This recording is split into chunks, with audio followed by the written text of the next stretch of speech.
Okay, so this is Dee's Practice Pod. This is going to be a two-parter. The first part, I'm going to be talking with Steve Kloos, he's an old buddy of mine. We used to work at the Long Island Drum School together as teachers. He's had quite the career himself.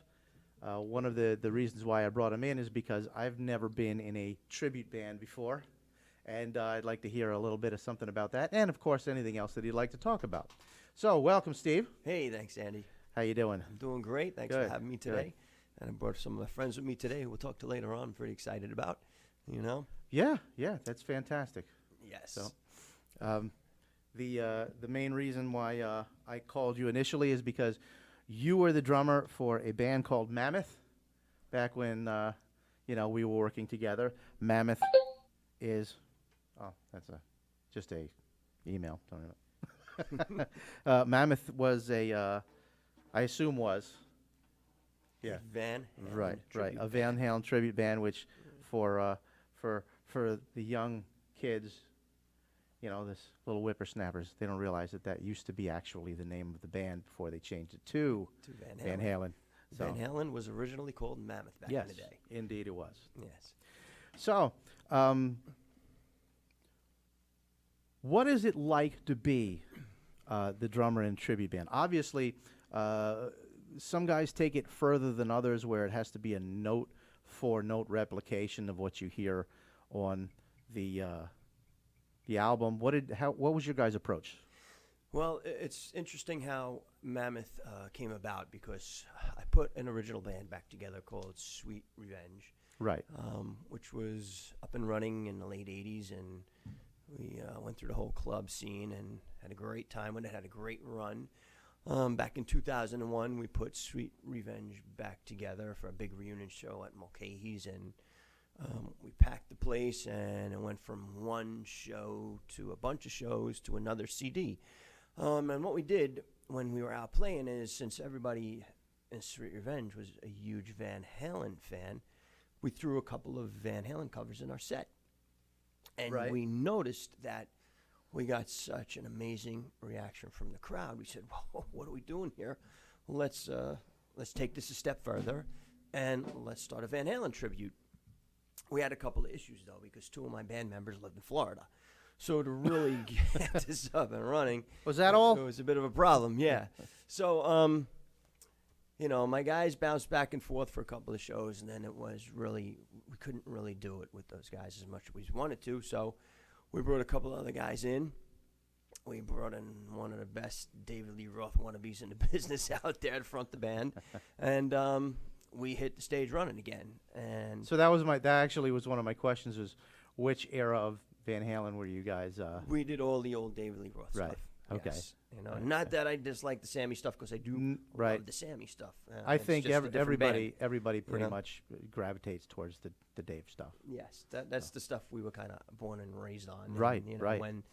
When Sammy was in the band, it was just a different band to me, and I love the material. I do. Right. It's not like I'm one of those guys that say, I'll never play Sammy stuff, because I love the Sammy stuff. Sure. I loved Sammy before he was in Van Halen, As far as replicating this stuff, yes, when me and Artie started working it, it was really just me and Artie, and he was my guitar player, just rehearsing, drummer and guitar only, rehearsing. And we really went for the note-for-note approach. We really did. We said, if we're going to do this, let's go out and do this right. Because you do have bands that go out and you see tribute bands and they make it their own. And that's great. That's your thing. You do it. But we felt that saying, hey, let's really try to do this note for note, put on the best Van Halen show that we can. And we did. And we took it for quite a few years out there, and had a lot of fun with it. Had a lot of fun. Had a lot of great shows, And Mammoth sort of made a left and a right, and it turned into a couple of changing members. It went from Unchained to completely Unchained.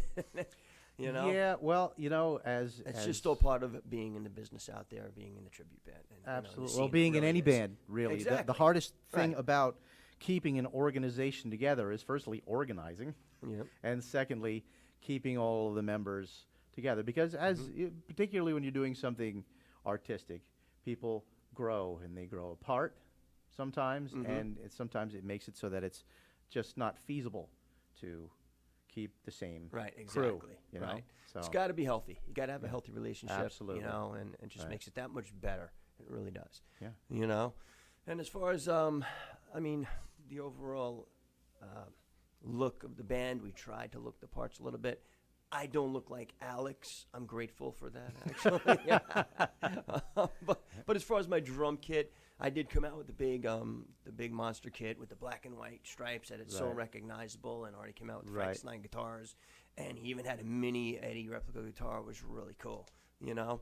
Cool. But the most challenging thing about playing the Van Halen stuff is, listen, Alex is an amazing drummer. Right. Okay, the guy doesn't get enough credit for what he did with the band, and it's the truth from every record, you know. Right. But of course, you got the whole hot for teacher issue that comes up. Well, that is sort of the benchmark of the franchise, Yes, you it know? is, So you know? you either play it note for note or you don't bother doing, Exactly.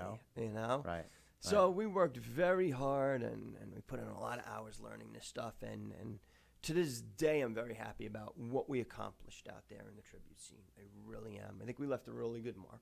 You know, there's a couple of good Van Halen tributes out there now that took it and they're running with it, and God bless them, you know.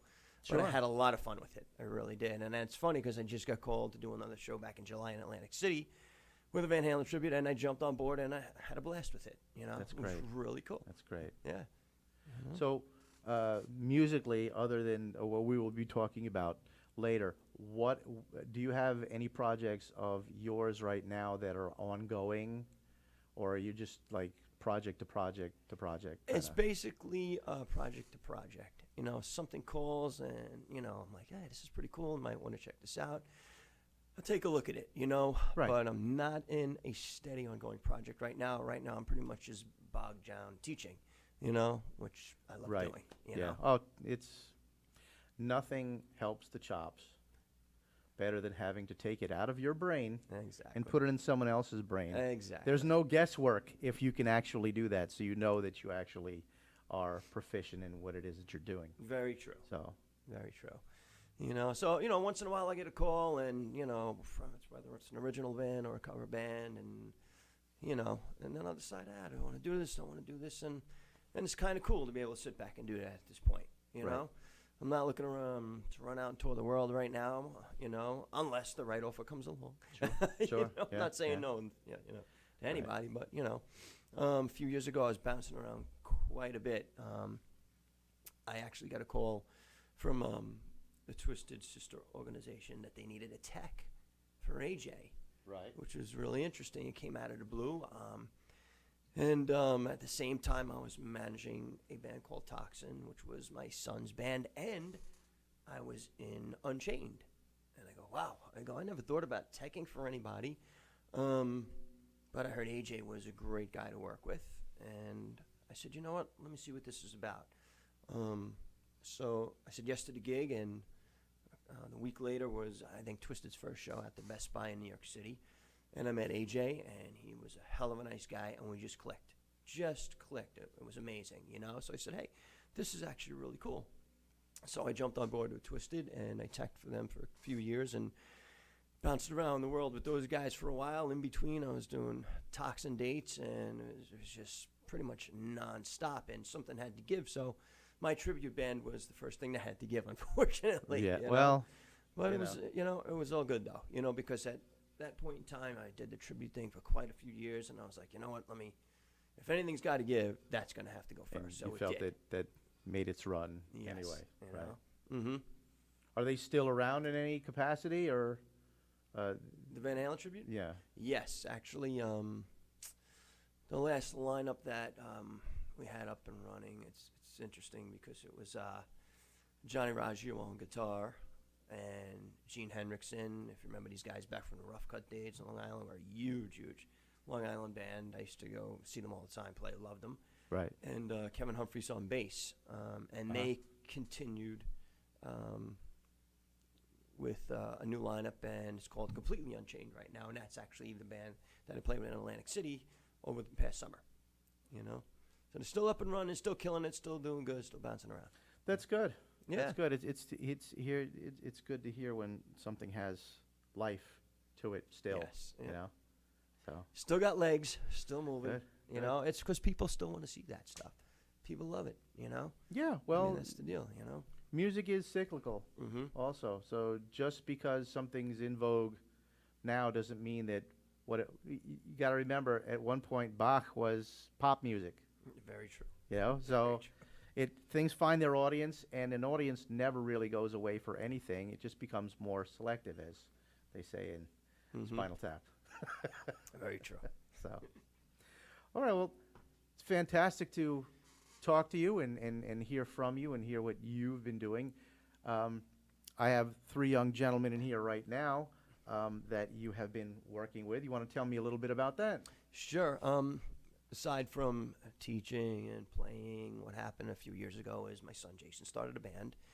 And I said, listen, if you really want to do this, I said, you're not going out into this industry without me.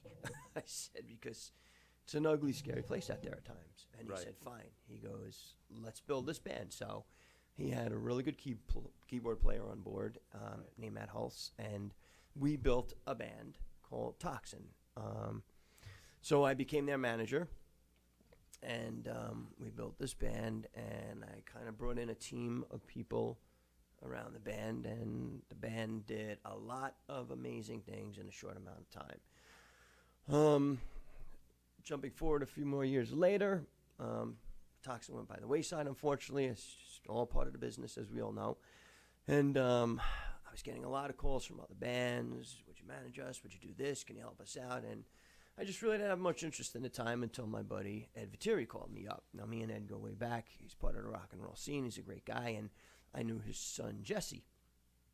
And I know his son, Jesse, because it's very funny. One of my teachers many years ago was a guy named Vic Ciappa. And Jesse was actually also a student of Vic's, you know, so I knew Small world. him and his family through Vic a Even bit, you smaller know. island.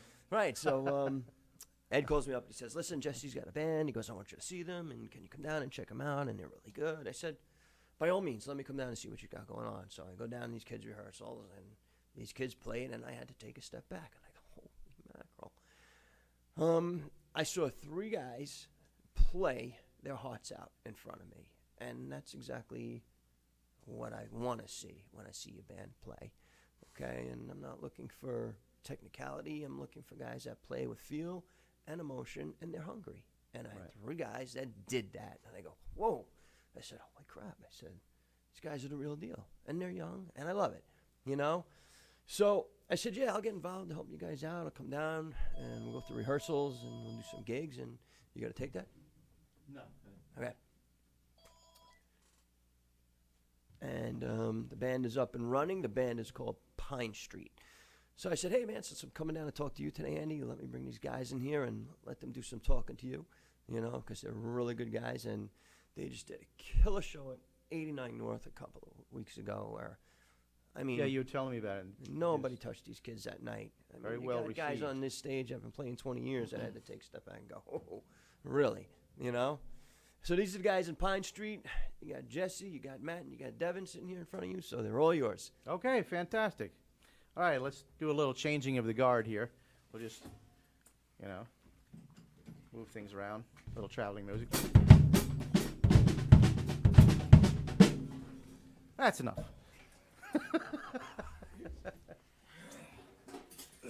So, hey, guys. What's going on? How are you? Good, good, good. How are you enjoying this fine weather we've been having?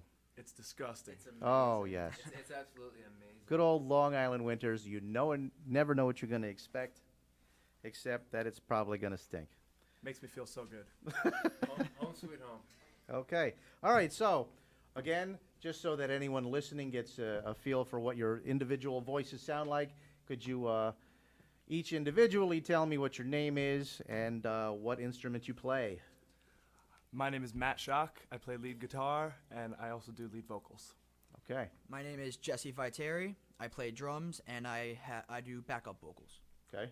My name is Devin Juco. I play bass and I do backup vocals. Awesome. Okay, guys. So, where did you guys meet?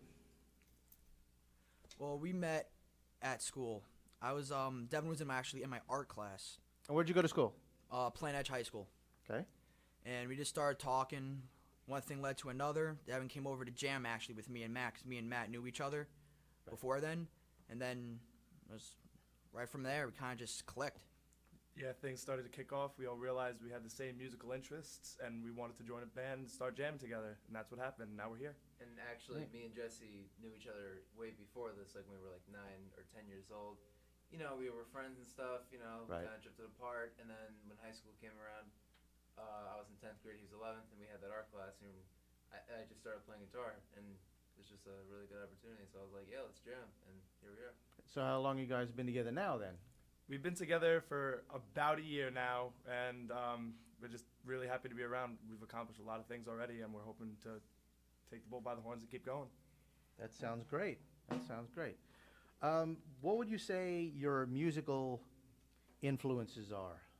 Are we all going to do it individually? Yeah, yeah. Okay. All right. So, me personally, my biggest influence of all time, my favorite band, my favorite idols were definitely Nirvana.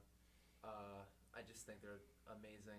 When I was in 8th grade, actually no, 7th grade, and I really got into them, it just spoke to me so much. It gave me such an outlook on life and in general, and just how like the big world of music. Like there's much more than just the regular cliche stuff like Led Zeppelin, Van Halen, stuff like that. Yeah, that's what I listened to, and then I gravitated more to that, and then it just opened the horizons even more. And you know, and I have other like punk music is obviously number one for me. Just love punk. I love metal like Slipknot and more heavier, you know, death stuff like Pantera and Rage Against the Machine. Absolutely love it, and just punk music in general, and yeah, that's just stuff like that. Great. Some of my influences. I'm a very big Kiss fan. Love them. Eric Singer on the drums. One of the best drummers, I think. One of the best drummers ever. Showmanship is amazing. Also, I love System of a Down. It's very different. Right. And Sure. also Rage Against the Machine. Amazing. I could listen to them all day. That's awesome. That's awesome. In contrast to my friend Devin over here, I am a very cliche rock guy. I like a lot of 60s and 70s rock, like Led Zeppelin, even some 80s rock, Van Halen, Jimi Hendrix, all the good old classic rock that you hear on the radio nowadays. Jesse actually introduced me to a lot of it. My family's not a big music family, but once I became friends with Jesse, he introduced me to Kiss, which was actually my first musical experience. And then from there, I branched out and saw everything else that was rock and roll, and I've just been into it ever since. Wow. Wow. Amen. Yeah. No Michael Bolton fans here? No. Okay. Interesting. Okay. Bruce Kulick is good.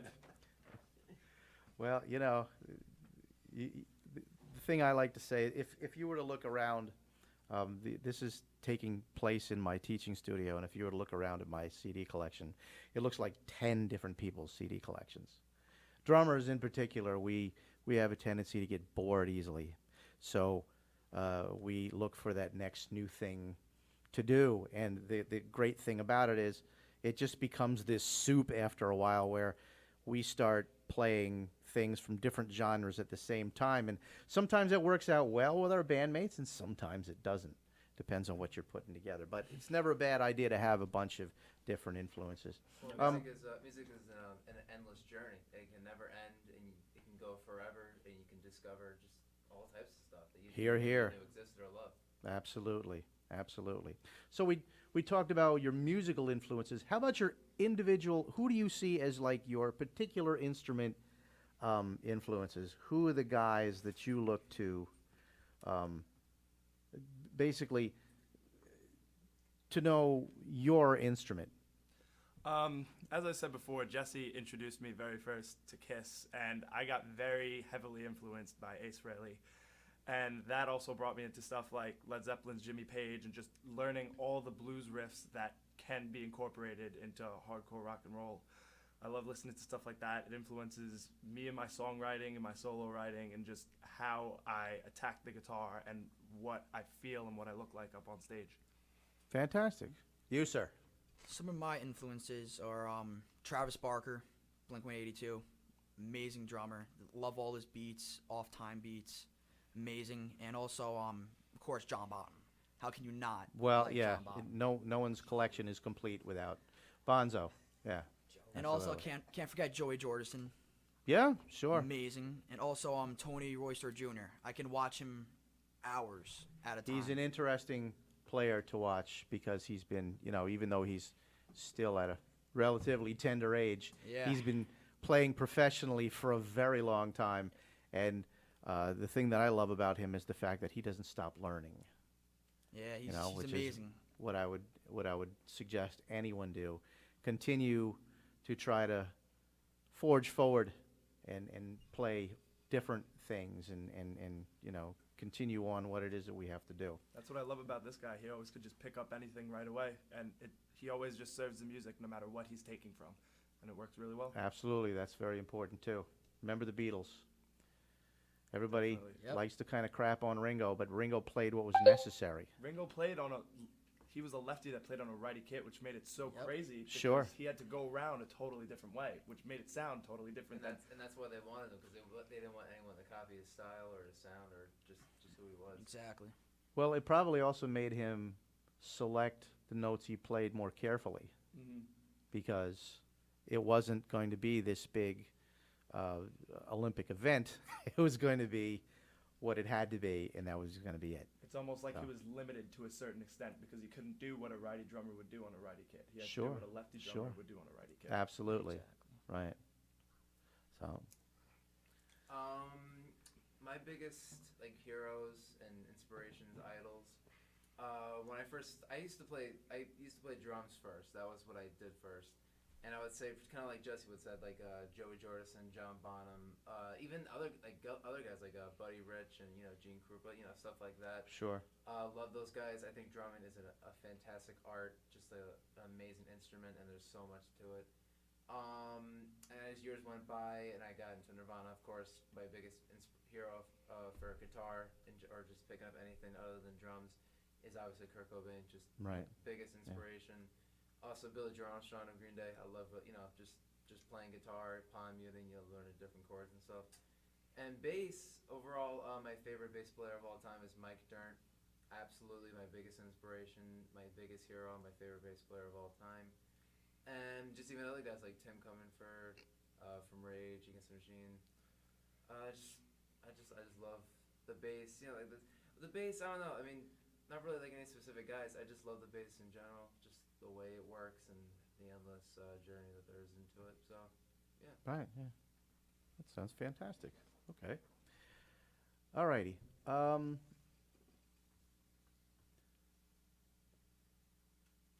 We kind of discussed what genres and who it is that you listen to. What part of the band experience do you enjoy the most?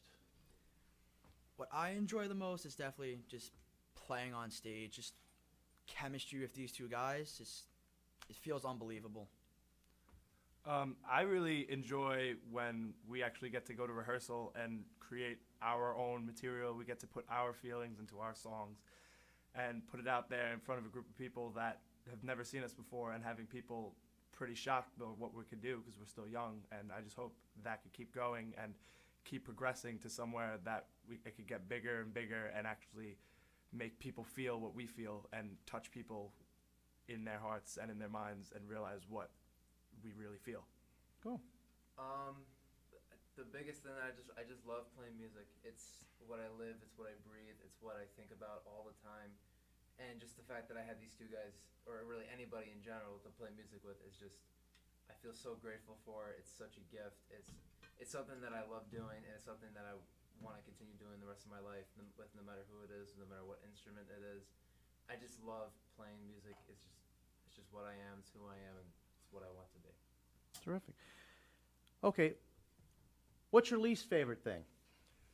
My least favorite thing is definitely at the end of the show. Not necessarily taking the gear off stage, but having to pack everything back up.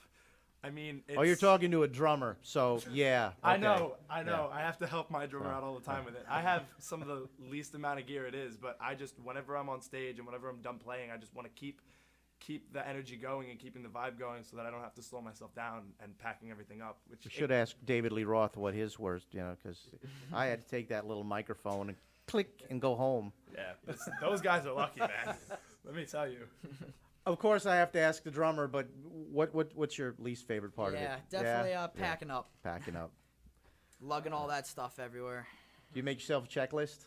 Oh, all the time. Good idea. Yeah, It's, drum. it's make- expensive to forget Oh, stuff yeah. because the one thing about our musical community, they're not necessarily the most benevolent of people. So if you leave something behind, don't even go back to find out if it's there because guess what? It's gone. It's gone. It's gone. It's gone. Peace. Especially if it's a tuning key. It's gone. Yes. Oh, Oh, Drum keys are gone. Gone. Second. Gone. Gone. What Gone. about you, sir? Gone. What's your least favorite part? I don't know. Really, kind of what they're saying. Yeah, packing stuff up, but I don't know. Sometimes creating a set list for a show can be a little stressful. Sometimes a little mind-boggling. You know, not awful, but sometimes it can be a little like a little bit more than what you would think it would be. Sure. Sure. Especially depending on what kind of show it is. If it's just a cover show, an all original, a mix of both. Right. Right. Yeah. How did you guys come to meet Steve? Well, I actually met Steve at a Twisted Sister show.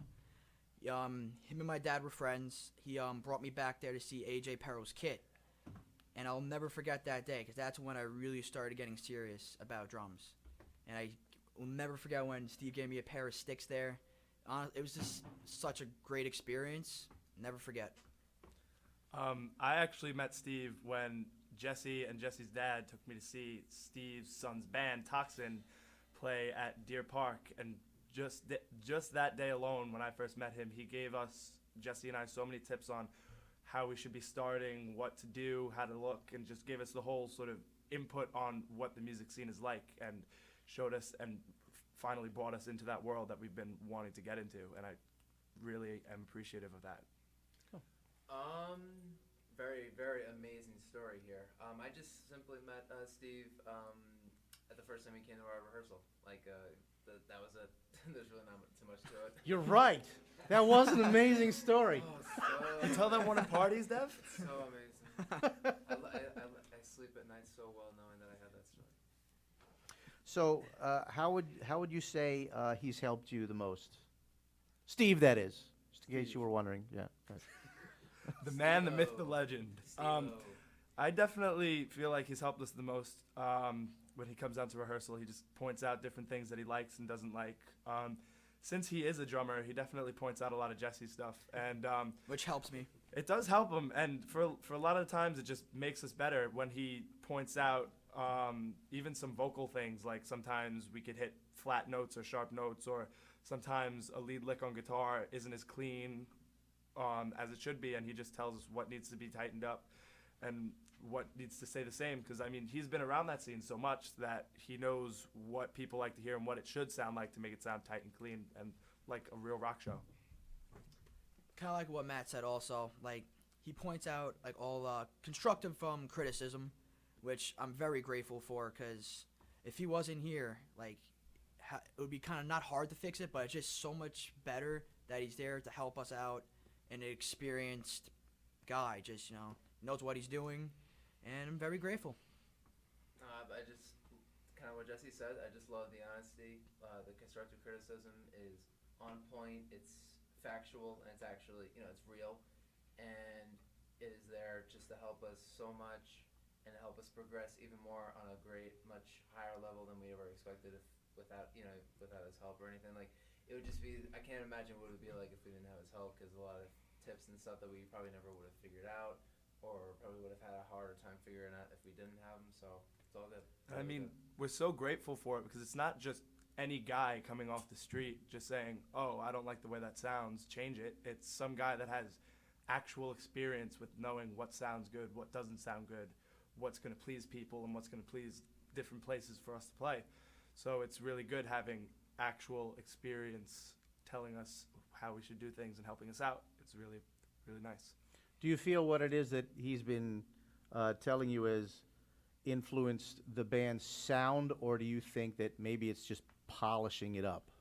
I definitely think it's just polishing up, because it's not a major, oh, I don't like this total song, trash it. It's like, okay, this one piece could be tighter, and you could do that by X, Y, and Z, and it makes the whole thing get pulled together sometimes. Yeah. Or maybe he'll say, this one part that's a breakdown, it kills the whole vibe of the pushing force of the song. So try taking that out and making it heavier and making it louder and making it faster instead of putting clean guitar and a little drum breakdown and everything. It definitely just polishes the sound up. Agreed. Agreed? Yes. Yeah, Yes. okay. Very much so. Yes. Yes. Okay, what are you guys up to now? We are actually about to start recording a couple songs in the studio, and we're really looking forward to it. Why don't you guys tell them what songs we're going to get to? Well, some of the songs we're going to be recording, we have a song called Floor It. We'll probably our best song. Very good. We have our classic, the one that everyone always tells us about how much they love, Signals. Everyone on Matt's baseball team basically says, where's that song? Where's that song? Like, aren't you guys gonna record it? So that stuff we have. It's gotten to the point where they play our music during baseball practice, and it's kind of getting annoying because I know the quality of sound once it actually gets professionally recorded could be so much better than hearing a live recording on a stage somewhere playing through big speakers. But another one that we're probably going to start setting off with the three is it's called Our Time Is Now, or as we abbreviate it to be Odin. They're all really good kicking hard rock songs with riff derived, and they're very melodic, and you could definitely hear all of our influences in all the music. That sounds good to me. What are the future goals of the band, as a band first? Our future, me personally, I really feel like that our future can really be positive, great, progressive, and just all around just amazing. If we just keep our chemistry straight, we just keep writing material, we all put all of our just heart, soul, and just entire existence into our writing, and also just our chemistry in general, and also our performances live. You can't leave that out. You have to make sure that's real strong, real attacking, that will really attract an audience that will really listen to our stuff, even if it's a cover. Still make it something of our own, and really just capture everyone's attention. Whoa, that's really unique. That's really cool. That's really different. And that's just sounds amazing. Okay. Hey, I have to agree with Devin there too. Our future, I think, is very bright. I think it could go very well. Honestly, wherever this roller coaster will take us, I'm down for anything. Okay. I agree with both of these boys. I just hope everything goes well. We're still going to be a kick-ass force when we're on stage, creating new music when we're at rehearsal, and I'm just hoping that this thing's going to get a move on, and more people are just going to know about us and hear about us and relate to the things that we're talking about. Okay. What about individually? What are your future goals? Well, my future goals is to try to be in the music industry in any way, if it's like engineering, producing, and just being just playing the drums, like being a drum teacher, anything. I just want to be in the music industry probably for the rest of my life. Okay. Me, I don't know. Kind of what Jesse said. I do want to do something musically, even if it's just playing with a couple buddies, here or there, and it doesn't matter. I just want to do something musical, even if it's just me playing for 10 minutes at home before work, on my bass or something in the basement. It's all good. I mean, or really any instrument for that matter. Just want to, but no matter what happens, I do want to just have a positive future. Make it, carpe diem, seize today. Make everything worthwhile. Make it all just a learning experience, because life is just a long learning experience with endless possibilities, and you never know what you're gonna find in any business. But I hope that it's somewhat music related, and yeah, that's pretty much it. I'm going to tag along to what Jesse said over here. It's a roller coaster, and I'd be really thankful for how much we've already had opportunities to do, and all the things that we have done, and the things that we're going to do. And wherever it takes me, I'm going to be along for the ride and be happy for it, and definitely be thankful and take all the opportunities we can. But me personally, musically, I guess I'd have to say clean up on a couple guitar licks and just keep writing and writing and writing, because everything we want to play is starting to get more original, more our material. Get away from the covers and just become a band we're playing our music, and people could start to hear us. That sounds good, gentlemen. Sounds good. Well, you're all very well-rounded, nice young men. Thank and you very much. Thank you. He called us men. Men, well, I did say young. Oh, that's true. That's true. So, This is true. so it was great to meet you. As for you, As for you. I wish you guys a lot of success. thank you very You much. seem very focused, and as long as that is going to continue to be the case, I'm sure that you will get the success that you are looking for. Definitely. For sure. Okay, well, this has been Dee's podcast. And this is, all together now? Pine Pine Street. Street. Thank you. Awesome. Thanks a lot, guys. I appreciate it. Thank you.